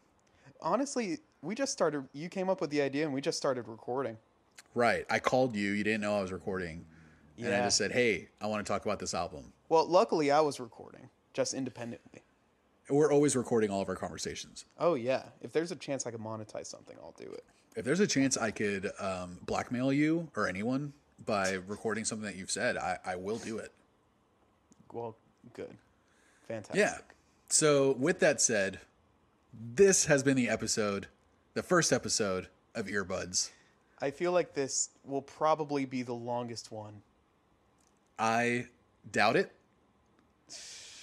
Because I did not smoke anything during this show. And I'm definitely going to be smoking during some shows. And that's going to get me real talky. Oh, boy. Oh, boy. Well, look forward to that. Probably the next episode. Yeah. Yeah. So this was the first episode of Earbuds. Thank you for listening. Brett, good job. We killed it. Lucas, you know what? You killed it too, man. Good job to you. Thank you. I said we killed it, so I'd already covered that, but I think you killed it as well. I think my performance is about a 9.8 and yours might have been like an 8.5. You know what? I think that's fair. Okay. Then the next episode, Brett's going to try and bring it a little bit more. We're going to be talking about Run the Jewels' his first record called Run the Jewels. Again, I've never heard it. Brett has heard it before, so it's going to be new to me. And stick around. It'll be coming out next week or... All right. Look forward to it. And right here is where we're going to have a song playing when we don't know what it's going to be yet. So, with that said, hey, bud. This was fun. We're buds. I think so too, earbud. Yeah, we're buds now. All right, well, let's do the countdown and finish the recording. All right. 3, 2, 1.